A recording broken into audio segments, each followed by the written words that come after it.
Sosiyete itunganya imideli mu Rwanda izwi nka Uzuri K&Y ikora inkweto iherutse kwegukana igihembo cy'amafaranga agera ku bihumbi 100 by'amayero yatanzwe n'inzu ikomeye ku isi mu gutunganya imideli izwi nka Tommy Hilfiger.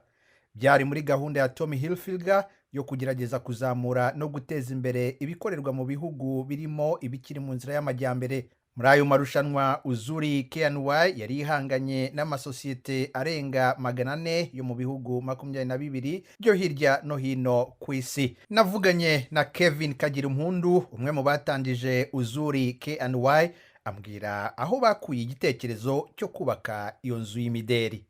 Sosiyete twatangiye Uzuri K&Y muri 2013 turi abanyeshuri kuri University y'u Rwanda muri cyangwa se College of Science and Technology. Uyu mwaka twatangiye dutekereza ko tugiye kwihangira umurimo ndetse tugakora n'akazi gashobora guhereza n'abandi bantu akazi batandukanye. Twatangiye nanone turi abanyeshuri muri Creative Design and Environmental Build cyangwa se ibikorwa byo guhanga, byo gutekereza ndetse no gukora ubukorikori butandukanye. Hanyuma kumva ko byaba byiza nako dushyize ubwenge hamwe tugakora ikintu gifitiye inyungu, gifitiye akamaro ndetse gifitiye n'abanyarwanda akamaro, kandi dukoresheje passion yacu cyangwa se ibyo dukunda aribyo fashion, tukagerageza kuba twakemura ibibazo bimwe na bimwe biri muri sosiyete yacu nyarwanda. Ubwo byari ryari? Muri 2013. 2013. Ubu ngubu wavuga ko kuva mutangiye urwo rugendo mumaze kugera hehe, Kevine? Navuga urugendo rutoroshye, twatangiye nta mafaranga na make dufite, dutangira turi abanyeshuri turi gustragolinga mu ishuri, ariko tugira ko tugomba kugira ikintu twakora, ko twumva ko nitwe dushobora kubona akazi. Twagezeho gikomeye ariko twabashije gukora company cyangwa se ikigo gikunzwe n'abanyarwanda ndetse gikorerwamo n'abanyarwanda ndetse cyanakoze n'abanyarwanda, ndetse tukaba dushobora no kuba twavuga ngo dukora akazi, duhanga akazi ku bajene, ku badamu batandukanye. Niba ari ikintu gidasanzwe twagezeho ko dushobora kuvuga ngo umuntu aricaye ari kubona income, ari ubuzima burimo guhinduka kubera ko twakoze Uzuri muri 2013. Nakongeraho nuko twabashije gufungura amaduka muri Kigali, dufite production facility yacu cyangwa se aho dutunganyiriza ibikorwa byacu ubungubu, ndetse twohereza n'ibikorwa byacu hanze muri Europe no muri US. Tukakoresha n'imbuga kugira ngo dushobore gucuruza no kugeza ibikorwa byacu ku bantu babikunze bose bari ku isi hose. Mbere yuko tugera kuri icyo kijyanye n'uburyo mwohereza ibicuruzwa byanyu, uko mukora ndetse n'abo mukoresha, ni kuki mwahisemo umushinga wo gukora inkweto, Kevine?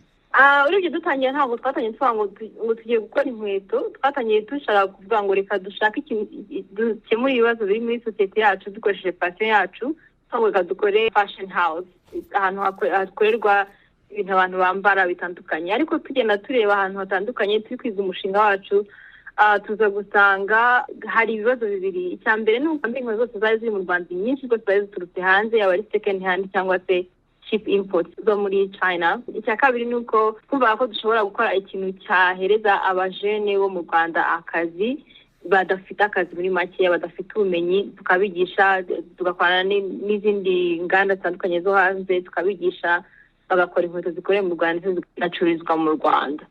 Hanyuma wenda ikindi twaje gusanga nuko twabonye ko dushobora gukora impact nini nidukora inkweto kurusha uko twakora ikindi kintu icyo ari cyo cyose, kuko turi gushaka raw materials cyangwa se matière première, ibikorwa by'ibanze. Twaje gusanga hari amapine menshi ari hanze atandukanye ari kutwangiriza environnement, bajugunya mu bimoteri kandi bakabijugunya mu bimoteri hafi y'amazu y'abantu baba, akaba ari kwangiza ubuzima n'imibereho myiza y'abantu batuye aho hantu hatandukanye. Tuba okay, tuzikoresheje rero mu gukora ama outsoles cyangwa se ama tapi yacu, nkuko kera bakoraga za rugabire cyangwa iki, byashobora kugira akamaro gasanzwe muri sosiyete. Hanyuma twiga uburyo budasanzwe bwo kubikora neza kugira ngo ube modern, abanyarwanda cyangwa se abajene bashaka kubigura abigura atavuga ngo ngiye kugura rugabire ya grandpa, ahubwo ayigura avuga ngo ngiye kugura urukweto rwiza nkunze kandi nshobora kujya ahantu nkaberwa nkagaragara neza mu bandi bantu, ndetse wanarugurisha no muri Europe, warushyira ku isoko ukabona n'ahantu rutandukanye n'urwavuye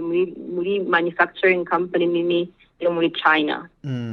tukivuga izo manufacturing nini cyangwa se ayo mazu y'imideli manini akomeye hirya no hino ku isi, mu minsi ishize inzu ikomeye cyane ku isi mu gutunganya imideli izwi nka Tommy Hilfiger yabatoranyije nk'imwe mu makompanyi cyangwa se amasosiyete abiri yahembye, ndetse mukaba mwaregukanye amafaranga angana hafi ibihumbi 100 by'amayero, bakazanabafasha kubatoza igihe cy'umwaka.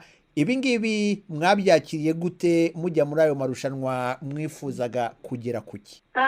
Tujya muri ayo marushanwa twifuzaga, wenda nabivuga mu Cyongereza, our vision is really to brand Africa as an origin of sustainable, eco-friendly footwear items in the world. Umuntu wese ashoboye kuvuga ngo ese muri Afrika ni gituruka, nko bavuga ngo haturukayo coffee mu Rwanda, haturukayo icyayi, haturukayo twifuza ko umuntu azavuga ngo haturuka n'inkweto zikozwe neza, ziganye ubukorikori ndetse zinakozwe kubera ko ziri guhindura imibereho myiza y'abaturage. Hanyuma turavuga tuti okay, ni gute rero twabigeraho dushoboye gukora boha n'ama brands akomeye ku isi, twabigeraho dushoboye kugeza ibikorwa byacu hanze bikamenyekana. Hanyuma tubonye opportunity bayitweje tuvuga okay, reka tugerageze n'ingi. Ntabwo ari yonyine twize kwa applyingamo, hari n'izindi zitandukanye twagiye dukora kandi tugera kuri ahantu heza hashimishije. Hanyuma impamvu ikomeye kandi igaragara twakoresheje n'ukuri no kugira ngo tumenyekanishe ibikorwa byacu, isi yose izashobore kumenya ko mu Rwanda ndetse no muri Afrika uko dukomeza dukura hava ibintu bikozwe neza, haba inkweto zikozwe neza kandi inkweto ziri sustainable, ziri eco-friendly. Ntabwo nzi ko nabivuga mu Kinyarwanda, ndavuga ko zifasha mu kubungabunga ibidukikije mu gihe tuba turi kurecycla, ndetse n'ama apple parts yacu dukoresha cyangwa se ibyo dukoresha nabyo ni bisourcinga responsibly. Tugiye gutangira kujya ducuruza muri Europe cyane, kubera ko tugiye no kujyana collaboration na Tommy Hilfiger, ariko ahanini ni ukugira ngo isi itangire kumenya ko muri Afrika naho hava ibikorwa bidasanzwe ndetse bahereye ku nkweto za Uzuri. Ikindi nibaza ko Tommy Hilfiger itangiza ayo marushanwa ivuga ko bwari uburyo bwo kugerageza guca ubusumbane mu bijyanye n'imideli, baha amahirwe ibihangano cyangwa se ibikorwa bituruka hirya no hino ku isi. Mwibaza ko mufite ubushobozi bwo kugira ngo ubwo busumbane mube mwafasha kubuca hirya no hino ku isi, cyane cyane mu bijyanye na fashion n'imideli? Yes, igisubizo natanga kigufi ni yego. Twanye na Tommy Hilfiger hashize hafi amezi 6 turi gukorana, turi kwiga imishinga itandukanye, turi ni gute twabigenza kugira ngo dushobore kuzamura ibikorwa bikorerwa mu Rwanda kandi bifite na impact kuri community zaho ndetse no muri Afrika yose, ndetse bifite n'ubushobozi bwo kuba byascalinga bigakura bikagenda ku isi yose. Twibaza ko dufite ubushobozi ndetse n'amafaranga turi kugenda tourism atandukanye dushobora kuzayakoresha kugira ngo dushobore kugera kuri iyo ntego Tommy Hilfiger nawe yihaye, ndetse uyu munsi turi umwe mu bafatanyabikorwa muri urwo rugendo rwabo. Hanyuma se Kevine, ubona bigoye nk'abantu b'abacuruzi, umuntu yavuga ko muri abacuruzi bakora ibikorerwa ku mugabane wa Afrika, mubona bigoye kugera ku masoko mpuzamahanga?